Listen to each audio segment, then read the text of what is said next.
देखिए आज कौन सी वही एक्सरसाइज कौन सी चल रही थी 1.2। इसका क्वेश्चन नंबर कौन सा है 3। भाज्य गुणनखंड विधि द्वारा निम्नलिखित पूर्णांकों के एचसीएफ और एलसीएम ज्ञात कीजिए। ठीक है, तो एचसीएफ निकालना होता है, निकालना हमको एलसीएम। Very simple. देखिए 12 गिवन है हमको 15 गिवन है और कितना गिवन है 21 गिवन है, और इनका आपको एचसीएफ निकालना है, एलसीएम निकालना है। और किस मेथड से? फैक्टर मेथड से। देखिए तो 12 के टुकड़े कर लीजिए और किससे कर लीजिए आप 15 के टुकड़े कर लीजिए और किसके आप कर लीजिए 21 के टुकड़े कर लीजिए। करते हैं देखिए, अगर इसको कट करोगे तो 2 से 2 6 जा 2 6 जा और 2 कितना हो जाएगा 3 जा और 3 1 जा। अगर इसके फैक्टर करेंगे तो 3 5 जा 5 1 जा। अगर इसको करेंगे तो 3 7 जा और 7 1 जा। अगर हम बात करें 12 की तो 12 इक्वल टू क्या है 2 इंटू 2 इंटू कितना 3। यहाँ हम बात करें इसकी तो 2 की पावर 2 इंटू कितना आ जाएगा 3 आ जाएगा। 3 की पावर तो बनी है, देखे है ना, देखिए। और अगर 15 की बात करें तो कितना हो जाएगा 3 इंटू कितना हो जाएगा 5 हो जाएगा। और इसकी पावर कितनी हो जाएगी 1 1। और देखा तो 21 इसकी पावर ये कितना आया है 3 इंटू कितना आया है 7। इसमें सबसे पहले आपसे बोल रहा था कि एचसीएफ निकाल के दिखाएं। क्या निकालिए एचसीएफ। तीनों में आपको देखना है कि इसमें तीनों सेम क्या मिल रहा है। 3 की पावर 1 इसमें भी, 3 की पावर 1 इसमें भी, 3 की पावर 1 से मिनिमम 3 की पावर 1 ही है और 3 में 3 मिल रहा है। तीनों में तो क्या आ जाएगा लेकिन कुल मिलाकर के एचसीएफ इसका कितना हो जाएगा 3 हो जाएगा। जो तीनों में मिलेगा वही आंसर होगा एचसीएफ। और एलसीएम की अगर बात करें तो जो मिलेगा वो तो रखोगे ही, बचा कुचा भी लिख लो। यहाँ 2 की पावर कितना बचा है 2, तो यहाँ 2 की पावर ये तो तीनों मिल रहा था वो तो हटा दिया 2 की पावर 2 बची। यहाँ क्या बचा हमारे पास 5 बचा, तो आप 5 की पावर 1 लिख देंगे। यहाँ क्या बचा आपके पास बचा कुचा भी सब एलसीएम में लिखा जाता है। आप यहाँ 3 2 2 जा 4 5 1 जा 5 और 7 1 जा 7 मल्टीप्लाई करें इसको। ये 7 रुपये देखिए, इसको पहले करेंगे 7 रुपये कितना हो जाएगा 21 और 4 पंचे कितना हो जाएगा 20। उसको गुणा कर जरूर लें जिसमें जीरो बन रहे हो, आसानी हो जाएगी। और जब 21 गुना करेंगे तो कितना आ जाएगा 42, तो 400 कितना हो जाएगा 20 हो जाएगा। और यही क्या आ जाएगा इसका एलसीएम आ जाएगा। तो इस तरीके से हमने एलसीएम और एचसीएफ आपको क्या कर दिया निकाल दिया। दूसरा पार्ट देखिए इसका, सेकंड पार्ट देखिए इसका। जो सेकंड पार्ट इसका गिवन है वो क्या गिवन है हमको 17 और कितना 23 एंड 29। आप देखिए इसका 17 का करिए तो केवल 1 टाइम्स लगेगा। 17 तो किसी से कैंसिल नहीं होगा। अगर बात करें 23 की तो ये भी कितना देख सकते हैं 23, क्योंकि वही लिखो चाहे 1 से मल्टीप्लाई कर लो। 29 1 इंटू कितना हो जाएगा 29। अगर बात करें इसके एचसीएफ की क्या सब में मिल रहा है 1। जब किसी में कुछ भी नहीं मिलता है तो 1 उसमें मिलता है।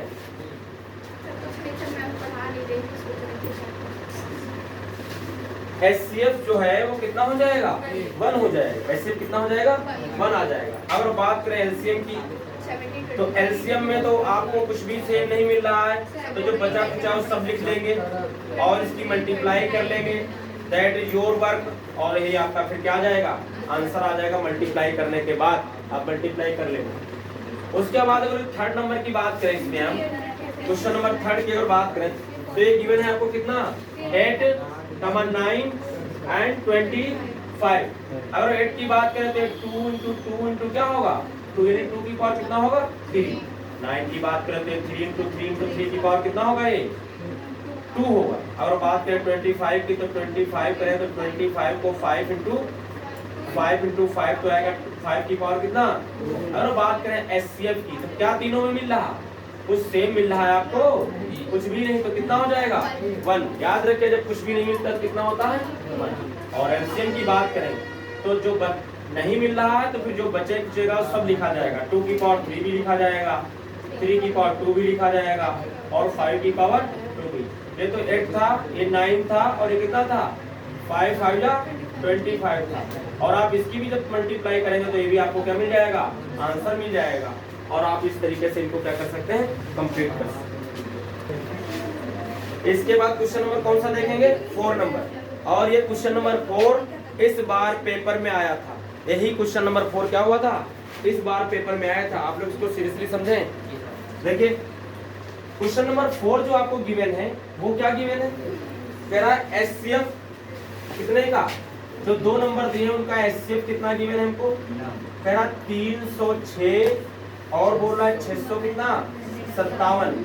इसका जो एचसीएफ गिवन है आपको कितना गिवन है? 9। दो संख्याओं का कभी ये ऐसे लिखेंगे तो इसका मतलब एक संख्या है दूसरी संख्या, दो संख्याओं का एचसीएफ कितना दिया है? 9। और एलसीएम कह रहा है इनका पता करिए। क्या पता करिए इनका? एलसीएम। एलसीएम पता करना है आपको। 306 और कितना? 557 का क्या करना है आपको? एलसीएम बोल रहा है निकालिए। क्या बोल रहा है? एलसीएम निकालिए। ये दो संख्याओं का एचसीएफ कितना दिया है और एलसीएम आपको फाइंड करना है। तो कैसे निकालते हैं? फार्मूला हमने तुमको इसके लिए बताया। क्या होता है? एक संख्या गुणे क्या होता है? दूसरी संख्या। दूसरी संख्या बराबर क्या होता है? एचसीएफ इनटू क्या होता है? एलसीएम। ये फार्मूला आपको याद रखना जब इस टाइप का क्वेश्चन आएगा कि दो संख्याओं का एचसीएफ दिया होगा तो एलसीएम पूछ रहा होगा, एलसीएम दिया होगा तो कहीं क्या पूछ रहा होगा? एचसीएफ पूछ रहा होगा। या एचसीएफ भी दे देगा और एलसीएम भी दे देगा और एक कोई नंबर दे देगा तो एक नंबर आपसे पूछेगा। तो इन चार चीजों में से कोई तीन चीज आपको क्या करेगा? वो देगा। तो जो निकालना हो वो रोक लेते हैं, बाकी दूसरी साइड में करना है। आपको एलसीएम यहाँ निकालना है तो एलसीएम कहाँ चला जाएगा? इसके अपान में। यानी क्या हो जाएगा? एक संख्या और क्या हो जाएगा? दूसरी संख्या बटे कितना आ जाएगा? एचसीएफ आ जाएगा और इक्वल टू कितना? एलसीएफ। वैल्यू पुट कर दो। एक संख्या कितनी दी हमको? 306 गुणे दूसरी संख्या 657 और बटे कितना हो जाएगा? 9 से कट कर दो इसको। 9 तो कितना हो जाएगा? 27। 9 चौक कितना हो जाएगा? 36। और एलसीएम तो एलसीएम कितना आ जाएगा आपका? 34 गुणे कितना हो जाएगा? 657। आप इसकी जैसे ही मल्टीप्लाई करेंगे आपका क्या हो जाएगा? आंसर मिल जाएगा। केवल आपको मल्टीप्लाई कर लेना। कर लेंगे ना? कर लेंगे। समझ गए भैया? 5 नंबर क्वेश्चन देखिए कह रहा है ऐसा हमने तुमको एग्जाम्पल में भी बताया था। 4 की पावर n दिया था और उसको ये दिखाना था कि 0 पर समाप्त होगा या नहीं होगा। या कह रहा था 0 पर समाप्त है या नहीं, कुछ ऐसा पूछ रहा था आपको। हमने ऐसा क्वेश्चन एग्जाम्पल में बताया। फिर से देखो ये एक्सरसाइज में कह रहा जांच कीजिए कि क्या किसी प्राकृत संख्या n के लिए संख्या 6 की पावर n अंक 0 पर समाप्त हो सकता है। तो देखिए कैसे करेंगे। आप लिखेंगे इसके फैक्टर करेंगे क्योंकि 6 के अभाज्य गुणनखंड लिखिए। गुणनखंड अभाज्य गुणनखंड का गुणनखंड करोगे तो 2 गुणे कितना आ जाएगा? 3 आ जाएगा। अब 2 क्या चीज? 2 गुणे 3 में 2 तो आ रहा लेकिन 5 इसमें 0 पर समाप्त होने के लिए 2 और 5 का होना लाजमी है। 2 5 नहीं तो फिर 0 नहीं। 2 चाहे जितने हो, करोड़ों 2 आ जाए या 5 केवल करोड़ों आ जाए तो 0 कभी सब्जी पर आएगा नंबर नहीं। लेकिन अगर कितने आ जाए? 5 और 2 चाहे एक ही हमको एक मिल जाए तब भी क्या आ जाएगा? 5 दूनी 10 तब भी 0 मिल जाएगा। तो देखिए इसलिए हम लिखेंगे इसलिए 6 की पावर n के अभाज्य गुणनखंड की बात करें तो 2 गुणे 3 की पावर कितना हो जाएगा? n लग जाएगा। इधर n लगा दिया तो इधर क्या लग जाएगा? n। अब n का मान कुछ भी डालो ये कभी 0 पर समाप्त हो ही नहीं सकता। लिख देंगे क्योंकि इसके यानी किसके? 6 की पावर n के अभाज्य गुणनखंड में 5 नहीं आता है। क्या नहीं आता है? 5 नहीं आता है। इसलिए n के किसी भी मान के लिए n के किसी भी मान के लिए 6 की पावर n में 0 पर समाप्त नहीं होगा। क्योंकि लिख तो चुके हैं ना, 5 नहीं आता। क्या लिख सकते हो, क्योंकि शून्य यानी 0 के लिए 2 व 5 का होना आवश्यक ये थोड़ी इसमें लैंग्वेज आ जाती है, ठीक है। कुछ बात समझ में आया। 2 और 5 अगर नहीं है तो कभी 0 नहीं आएगा, समझ रहे। तो ये बात समझ में आ गई होगी, इसको नोट कर लेंगे। नेक्स्ट क्वेश्चन देखेंगे।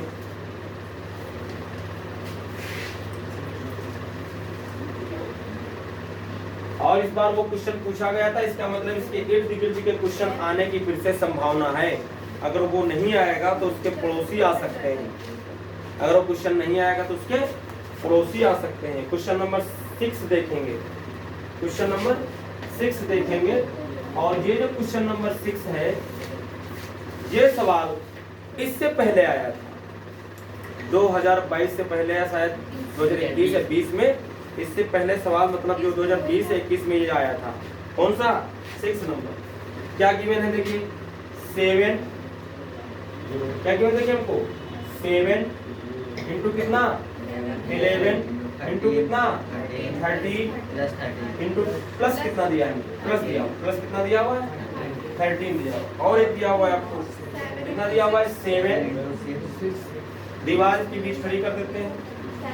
7 इंटू कितना 6 इंटू 5 इंटू 4 3 2 1 एंड प्लस कितना दिया 5। ठीक, ये कह रहा है कि सिर्फ व्याख्या कीजिए कि ये नंबर और ये नंबर जो दिया भाज्य संख्याएं क्यों हैं। अगर इनको सही करते हैं, हल करते हैं, कैलकुलेट करते हैं इनको, और उसके बाद अगर 2 से डिवाइड हो जाएंगी या किसी नंबर से डिवाइड हो जाए, 2 से डिवाइड हो तो सम संख्या बोली जाती है, वरना किसी भी नंबर से अगर डिवाइड हो रही तो मतलब वो क्या होगी, भाज्य संख्या होगी, है ना। देख लेते हैं इनको। इसमें देखें तो 13 और 13 क्या मिल जाएगा, कॉमन। अगर कॉमन मिल रहा तो उसे जरूर निकाल लीजिए, ठीक है। तो आपके पास 7 बचेगा और कितना बचेगा 11, प्लस कितना बचेगा 1 बचेगा, बचेगा नहीं बचेगा। और 13 क्या हो जाएगा 77 प्लस कितना आ जाएगा 1 आ जाएगा। 13 और जोड़ेंगे तो कितना आ जाएगा 78 आएगा। गुणा करिए, इसकी कितनी आ जाएगी, गुणा करिए फौरन, गुणा करिए इसकी। बहुत टाइम लगा रहे हो।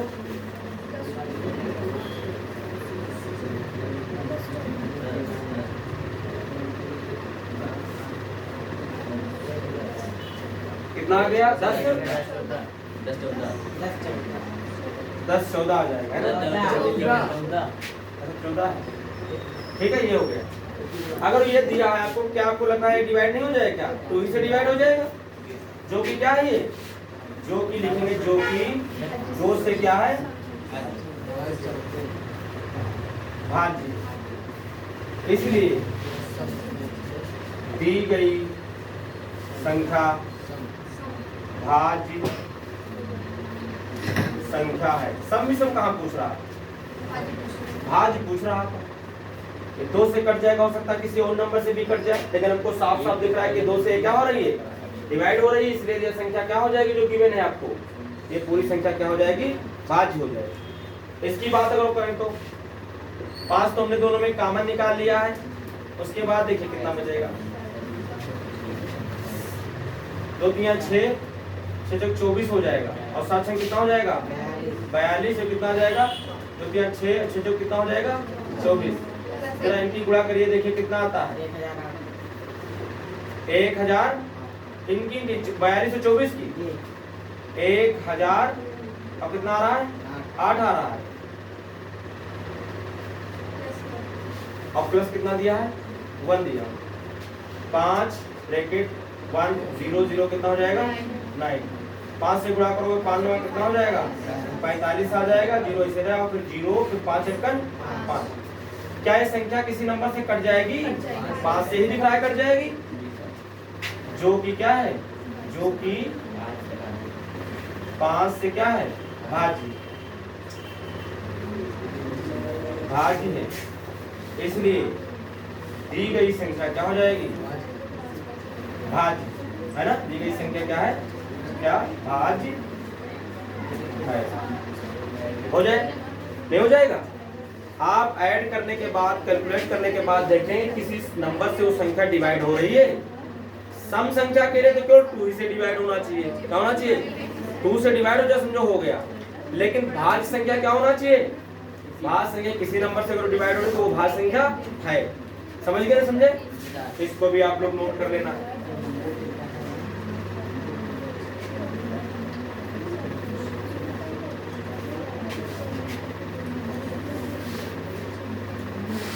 इसके बाद नेक्स्ट क्वेश्चन देखेंगे, क्वेश्चन नंबर 7। कौन सा क्वेश्चन नंबर देखेंगे, 7 नंबर क्वेश्चन देखेंगे। ये क्वेश्चन देखिए क्या कह रहा हमसे, कह रहा किसी खेल के मैदान के चारों ओर एक वृत्ताकार पथ है। क्या है, वृत्ताकार पथ। एक वृत्ताकार क्या है, वो एक वृत्ताकार पथ है। ठीक है,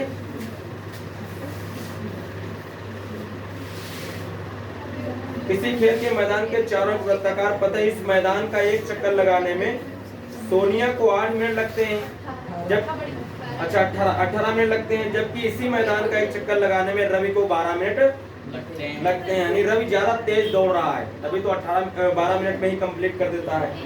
मान लीजिए वे दोनों एक ही स्थान और एक ही समय पर चलना प्रारंभ करें, एक ही दिशा में चलते हैं, तो कितने समय बाद वे पुनः प्रारंभिक स्थान पर मिलेंगे।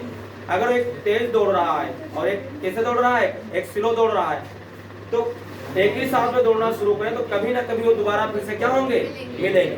ऐसे क्वेश्चंस में क्या करेंगे, एचसीएफ नहीं, ऐसे क्वेश्चन में क्या करेंगे हम, एलसीएम निकालेंगे। क्या निकालेंगे, एलसीएम।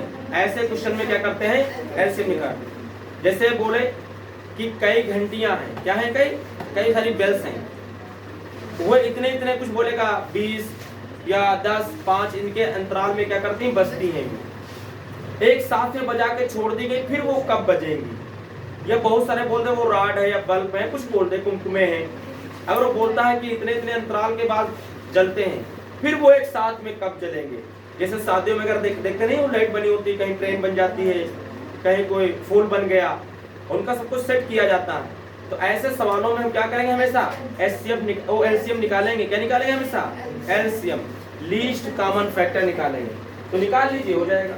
देखिए आपको कितना कितना नंबर दिया है, 18 दिया है, कौन सा दिया है, 12 दिया है। 18 का फैक्टर करेंगे तो 2 9 18 हो जाएगा।